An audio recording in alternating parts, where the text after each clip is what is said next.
Muy buenos días a todos, bienvenidos a un episodio más del podcast de la Academia de Centroamérica. Acá conversamos. El día de hoy vamos a hablar de un tema que ha cambiado profundamente la forma en la que se mueve el dinero en el mundo, que son las stablecoins. Creo que muchas hemos oído hablar de las bitcoins, Ethereum, otras criptomonedas, pero no necesariamente de las stablecoins. Y es importante pues hacer la diferencia porque realmente son un instrumento distinto, que más bien lo que representa es un puente de alguna manera entre el dinero tradicional y el dinero digital. En los últimos años, las stablecoins se han convertido en un instrumento esencial para pagos globales, remesas, comercio electrónico, etcétera, y por eso resulta un tema sumamente importante. La idea es poder conversar cuáles son las implicaciones a nivel global y cuáles son las implicaciones para países emergentes y para Costa Rica en particular. El día de hoy tenemos como invitado especial a don Fernando Quevedo. Él fue representante del BID en Costa Rica por varios años y actualmente es investigador senior de un fondo de capital de riesgo y también es miembro de la junta directiva de un puesto de bolsa de comercio. Bienvenido, don Fernando, es un gusto tenerlo acá y muchas gracias por aceptar la invitación. Muchas gracias, Gloriana, y a la Academia de Centroamérica por la invitación. Es un placer estar nuevamente en esta casa. Bueno, para iniciar yo creo que tenemos que comenzar por lo más básico. Tal vez nos puede contar qué son las stablecoins y cuál es la diferencia con las, por ejemplo, criptomonedas o criptoactivos como el Bitcoin, que tal vez es algo que también la gente ha escuchado. Claro que sí, Gloriana, con mucho gusto. A ver, empecemos por definir las criptomonedas, que son monedas digitales que facilitan el pago, un pago inmediato, que se puede hacer las 24 horas del día, un pago eh, muy barato además, y que se puede hacer tanto dentro de un país como entre fronteras, o sea, se pueden hacer pagos internacionales. Entonces, está realmente revolucionando el uso de estos recursos. Ahora, el tema con las criptomonedas como Bitcoin o Ethereum es que no tienen legalmente un valor. Por ejemplo, Bitcoin, se crearon 21 millones de Bitcoins y su valor es un valor de mercado. Ha llamado mucho la atención en el mundo porque, claro, hemos visto cómo ha empezado a subir y subir y subir el valor. Bueno, quizás las últimas semanas ha caído, pero llegó a valer como más de $120,000. Entonces, mucha gente ha ganado dinero con eso. Y entonces llama la atención y mucha gente ha querido comprar bitcoins con la expectativa de que siga ganando, pero sin embargo el bitcoin no tiene un respaldo legal. Y en contraposición a eso, las stablecoins son monedas digitales que sí tienen un respaldo legal y que ese respaldo legal en general es en monedas fuertes, ya sea un dólar o un euro, por ejemplo. Y recientemente se aprobó en Estados Unidos una ley para manejar cómo va a ser ese respaldo legal, quiénes van a tener la capacidad de emitir estos stablecoins con respaldo legal y cómo se va a manejar. Ahora, se aprobó la ley, pero todavía hace falta una reglamentación y la reglamentación se está preparando y hay tiempo hasta julio del 2026 para preparar esa reglamentación que va a ser un proceso de negociación entre las distintas partes. Por un lado, los emisores, que quieren tener mucha más flexibilidad para el uso de estas monedas digitales, y por otro lado, los reguladores, que quieren minimizar un posible impacto de volatilidad en el mercado. Ahí está la Federal Reserve, están los encargados del manejo monetario de Estados Unidos, etcétera, etcétera. Entonces, ellos están negociando con los emisores a ver cómo va a ser, y la reglamentación va a estar lista para julio del año que viene y, sin embargo, recién un año después va a estar implementada esa reglamentación. Sin embargo, esto ya ha dado un respaldo y un respaldo político muy fuerte a quienes están emitiendo estos stablecoins y está aumentando la demanda por este tipo de monedas digitales. Sí, efectivamente, me di cuenta que, por ejemplo, hace 5 años, en el 2020, la capitalización de mercado de las stablecoins era alrededor de 28 billones de dólares o 28.000 millones de dólares, y en el 2025 ya es alrededor de 284.000 millones de dólares. O sea, el crecimiento ha sido exponencial. Y bueno, usted menciona, por ejemplo, tal vez la facilidad de pagos, que son relativamente más estables. ¿Qué otros factores han hecho que las stablecoins evolucionen tan rápido en los últimos años?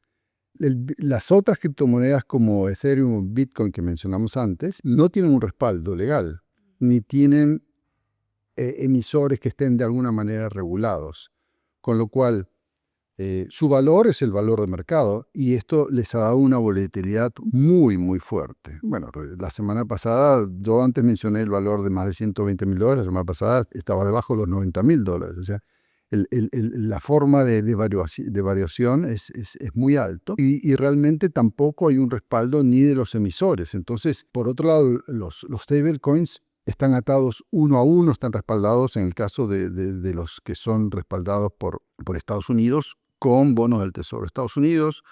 Los europeos en general son con euros o con monedas europeas, aunque hoy vi que un banco sueco va a sacar una criptomoneda, un stablecoin basado en dólares, el Claran USD. Y entonces se utiliza y está respaldado por un emisor europeo bajo la regulación que ellos tienen, que es la regulación MiCA, pero denominada en dólares. Y como todavía la mayor parte del comercio se hace en dólares, hay una demanda importante para este tipo de moneda digital. Exacto, bueno, y este Genius Act se aprobó en julio de este año y aún así el crecimiento ha sido exponencial. Es muy probable que tras ser regulado, digamos, y detrás de implementarse una regulación, pueda brindar aún más seguridad a las personas y que el crecimiento sea aún más importante. Originalmente tal vez satisfacía ciertos nichos en el sentido de que gente que no tuviera acceso a hacer pagos globales de otra manera o porque brindaban cierta estabilidad principalmente en países emergentes o de alta volatilidad inflacionaria. En este caso, dado que ya está regulado, va a estar controlado quién las emite, posiblemente el crecimiento de las stablecoins sean todavía mayor. Yo creería que sí. De hecho, ya de las transacciones que se realizan de las criptomonedas, un 80% son de stablecoins. O sea, han tomado una importancia muy grande.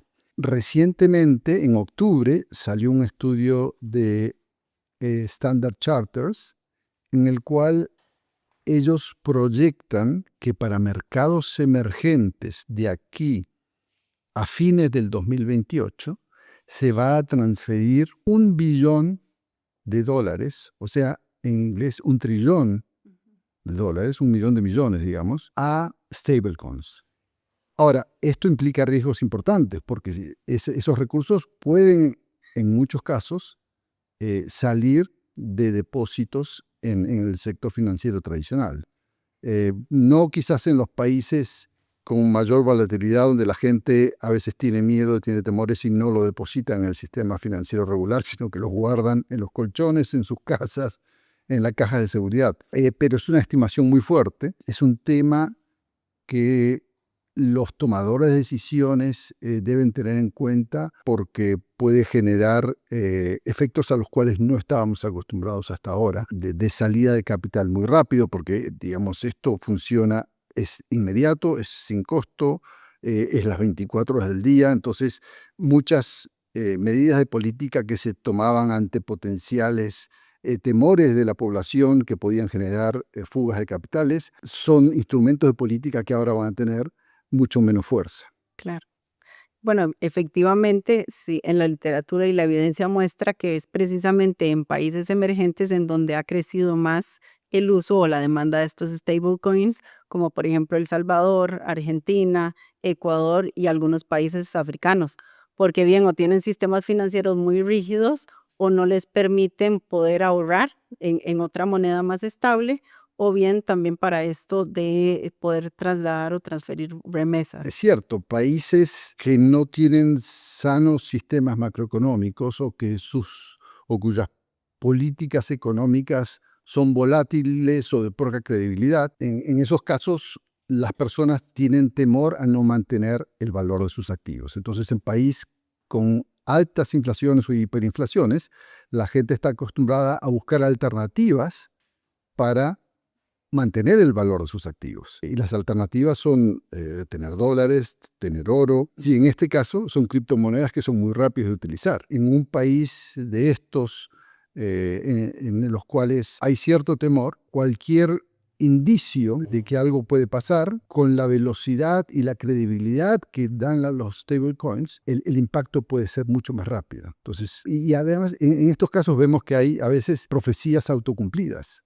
Alguien dice que algo puede pasar y se genera una bola. La gente empieza a salirse del sistema financiero regular, como las viejas corridas bancarias, ¿no? Pero ahora se van mucho más rápido, ¿no?, a comprar estos stablecoins y el impacto puede ser muy fuerte. Entonces, los decisores de política económica tienen que tener mucho cuidado con el cambio de dinámica. De hecho, salió el día de ayer un estudio del Banco Central Europeo en el cual, para economías europeas que uno tiende a pensar que son mucho más sanas macroeconómicamente que muchos países emergentes, el temor del impacto que los stablecoins pueden producir, porque también para ellos les puede generar una baja muy importante de los depósitos en el sistema financiero tradicional o alguna corrida eventualmente también. Entonces ellos están ya advirtiendo del temor que esto puede generar. No, claro, y obviamente representa un uso diferente o un mecanismo alternativo de cómo se movía el dinero en este momento y de cómo guardaba la gente valor en ese sentido. Ahora bien, ciertamente para muchas personas es una oportunidad y ha sido una forma de poder, por ejemplo, hacer pagos o acumular valor en los contextos que mencionamos y representan un riesgo tal vez para las autoridades monetarias y precisamente por eso lo están regulando, dada la importancia relativa que tiene en este momento.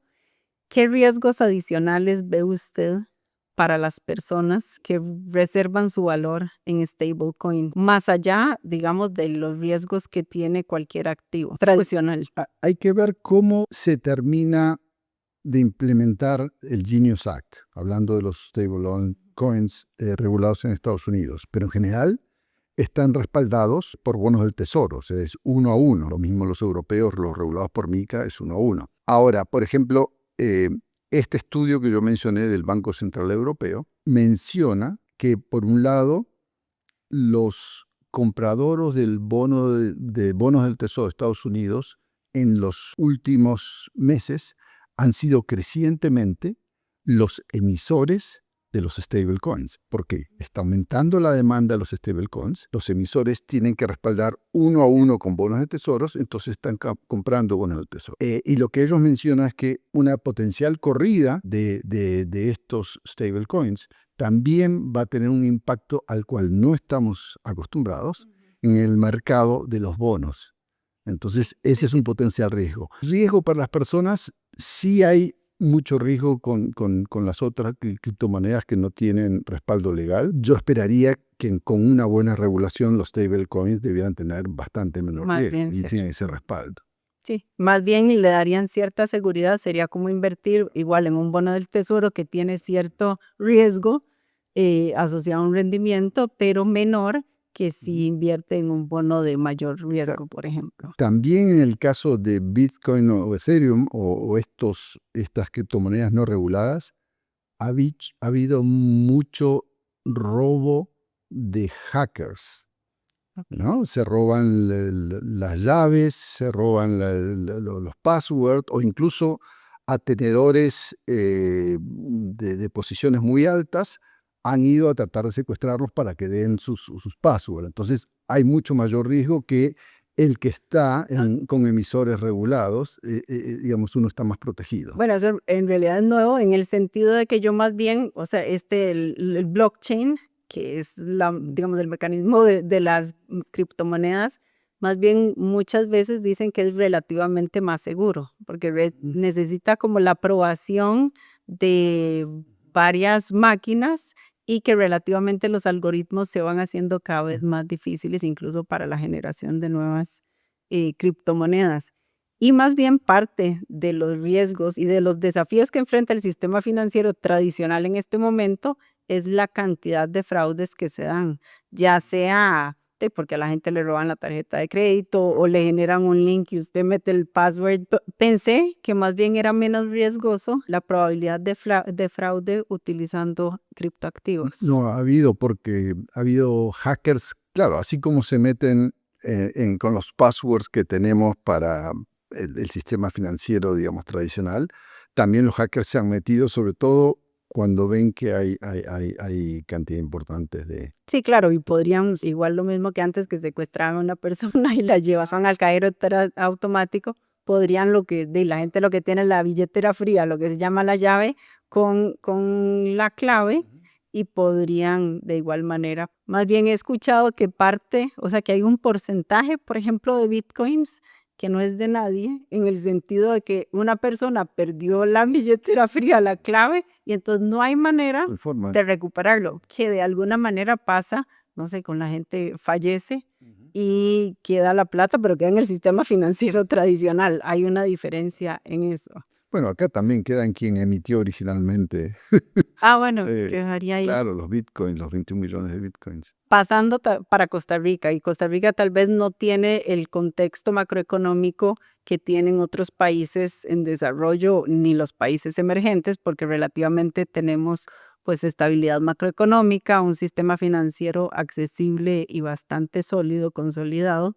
Entonces, ¿qué oportunidades o qué riesgos ve usted en el caso de Costa Rica? A ver, es cierto que los riesgos son menores para un país como Costa Rica si comparamos con los otros países emergentes que mencionamos anteriormente. Yo diría, a ver, tres razones. Una, Costa Rica no tiene restricciones a la transferencia de capitales, con lo cual el temor de la gente es mucho menor y no va a salir tan rápidamente a correr y a evitar el colón. En países donde hay restricciones al movimiento de capitales, la gente está mucho más temerosa porque por algo es esto, entonces ya está acostumbrada a evitar, a buscar vías alternativas. El segundo tema es, no hay riesgos de balanza de pagos. Si bien Costa Rica tiene un déficit comercial, ha logrado ingresos de reservas importantes, tanto así que mientras estuvo el Fondo Monetario Internacional acá, mencionó que no había necesidad de aumentar más reservas. El nivel de reservas ha sido bueno y ha sido creciente en Costa Rica, con lo cual no hay por ese lado un temor. Y el tercer punto es un tema de medidas de política económica. Tenemos en este momento ruido político por las elecciones que se vienen pronto. Ha habido disputas, incluso mencionando el Tribunal Supremo de Elecciones y demás, pero aún así no se espera que haya un cambio de políticas económicas en Costa Rica que puedan generar un temor que vayan a provocar algún tipo de fuga de capitales. Dicho esto, de todas formas hay que tener cuidado, porque si los europeos se están preocupando, como digamos nosotros no nos vamos a preocupar. Hay ciertas señales que yo sí quisiera tener en cuenta, y hay algunos especialistas que argumentan que el colón está sobrevaluado. Efectivamente, el precio del dólar ha caído de casi 700, que llegó a estar a menos de 500, y creo que se llevó un récord desde el 2008 en esta semana, lo cual uno no tendría que preocuparse si fuera solamente eso, pero hay otros factores que se suman a eso. ¿A qué me refiero? El Banco Central, 2 años seguidos, no cumplió sus propias metas de inflación, estuvo debajo de sus metas de inflación, y el 2025 seguramente se va a repetir eso. En el Estadio de la Nación 2025 se habla de que hasta septiembre, los últimos 21 meses, hubo inflación cercana a cero, con 20 de esos meses por debajo, deflación, que digamos no es bueno tener deflación. Que el Banco Central pase tanto tiempo sin cumplir sus propias metas de inflación puede hacer que se pierda credibilidad del propio Banco Central. Y en un contexto donde la credibilidad es importante para que justamente la rapidez de estas criptomonedas no nos haga una jugada, es importante, digamos, tomar alguna medida para evitar esto. Hay sectores productivos que he visto con algunos reclamos, en particular en el agro, también el sector de turismo, donde han tenido poco crecimiento o en algunos casos crecimiento negativo. Recientemente también salió un estudio de la caída más del 12% de la demanda por hipotecas en dólares, mientras que por otro lado aumentó más del 5% la demanda por hipotecas en colones. Eso hace pensar que la gente está pensando que si hay un ajuste de tipo de cambio, es mejor que no tenga deuda en dólares y la tenga en colones. Los propios bancos han hecho un ajuste de su protocolo para otorgar préstamos en dólares para reducir también el riesgo cambiario, sobre todo a prestamistas cuyos ingresos son en colones. Entonces, hay varias señales y frente a este panorama que hablamos al comienzo, sería bueno que proactivamente el Banco Central tome medidas para que no sea el mercado el que las tome y después, dada la velocidad que esto puede generar, sea difícil de controlar. Sí, exacto. Con lo rápido que se han movido a nivel mundial, perfectamente podría pasar lo mismo en Costa Rica y sería mejor tomar medidas previas a eso. Ahora, sin embargo, dado de nuevo la estabilidad relativa, parece ser que en el caso de Costa Rica, la demanda de stablecoins de la gente es relativamente menor porque igual tienen fácil acceso, por ejemplo, a los dólares como reserva de valor y la gente tiene la posibilidad de invertir, o bien la gente que invierta, no sé, en valores o en bolsa, no tiene esa restricción. Entonces, relativamente, comparado con otros países, sí tiene una participación relativamente menor por ahora. Es menor y el temor es mucho menor también. O sea, acá no hay temor de que los depósitos en dólares los vayan a colonizar, por ejemplo, como sucedió en el Corralito en Argentina. Tenemos además sistema financiero bastante fuerte, con buenos indicadores y, como mencioné antes, el tema de reservas y balance de pagos. No hay indicios de que digamos, haya un temor, pero con una visión de mediano plazo y dado este avance, yo creo que sí sería prudente empezar a tratar de reducir esas señales que pudieran generar en un momento un poco de ruido. Claro, y en ese sentido, bueno, lo que dicen es que no esperar a que generalmente la regulación viene detrás de las cosas, sino hacerlo de manera simultánea y precisamente porque es un fenómeno que ya se está dando en otros países. En el caso de Costa Rica, ¿hay alguna regulación o todavía no? Hay una regulación, Costa Rica es parte de la OECD y es una regulación propuesta por la OECD, es la regulación CARF, que entiendo que se va a estar negociando y ojalá implementando ahora en el 2026, que precisamente lo que busca es menor volatilidad, mayor transparencia con el uso de criptomonedas.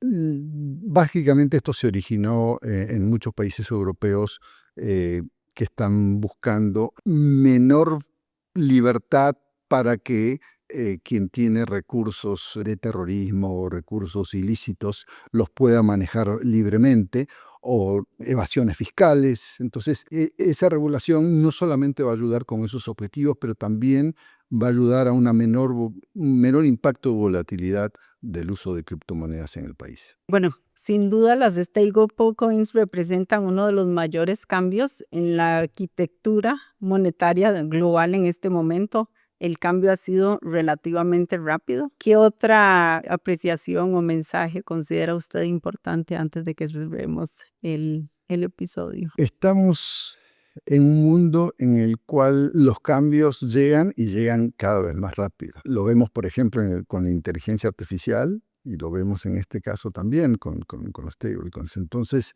yo creo que tener en cuenta qué está pasando, por algo hay regulaciones que se ponen en países más avanzados y hay temores del impacto que esto puede tener en temas de liquidez en los países, en los sistemas financieros tradicionales. Entonces, yo creo que tenemos que tratar de avanzar con estas regulaciones lo más rápido posible y tratar de minimizar cualquier desajuste que pueda generar ruido en la economía. Nada más una dimensión que tal vez no hemos tocado y es, digamos, parte de los objetivos más bien de las bitcoins, no necesariamente de las stablecoins, y era de alguna manera democratizar el uso, digamos, de estos activos financieros.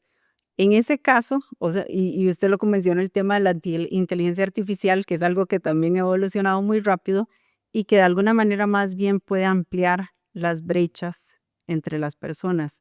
En el caso de las stablecoins y del acceso al sistema financiero, ¿usted considera que podría ser esto algo positivo en el sentido de brindar un acceso a más personas o, por ejemplo, que el sistema financiero tradicional? Claro, ¿O no? las criptomonedas en general tienen un proceso democratizador, digamos, porque permiten a gente que está fuera del sistema tradicional, que tienen restricciones para entrar, a bancarizarse. Y eso es algo muy positivo. Habría que ver cómo es la reglamentación de los stablecoins. Digamos, Bitcoin o Ethereum tienen esa posibilidad, pero por otro lado también su volatilidad. Sí, es un riesgo muy alto. Es un riesgo muy grande, sobre todo con gente que ni siquiera tiene acceso al sistema bancario formal. Entonces, habría que ver cómo se implementa esta regulación y ojalá que sí, que dé espacio para bancarizar a gente que en este momento no tiene ese acceso. No, y se lo pregunto porque precisamente en principio es parte de los objetivos de, digamos, este paper de Bitcoin original. De alguna manera esto es un criptoactivo, solo que ligado a una moneda tradicional. Entonces, en ese sentido, uno podría ver como un beneficio, pero tiene toda la razón en el sentido de que también requiere de cierto conocimiento porque el riesgo y la volatilidad, no de las stablecoins, pero de las otras, pues es mucho más alto y podría más bien implicar un riesgo para las personas como que inviertan en eso. Pero no, más bien muchísimas gracias. Esperamos que así haya sido de interés. Es un tema realmente interesante, necesario, que se ha movido muy rápido en los últimos años, al cual, como bien dice don Fernando, hay que ponerle ponerle el foco y seguirlo y tomar las medidas para regularlo y aprovechar, enfrentar los desafíos que implica y aprovechar también las oportunidades de la mejor manera. Muchísimas gracias, don Fernando, por estar con nosotros. Muchas gracias a todos por estar una vez más en un episodio del podcast de la Academia Centroamérica. Acá conversamos.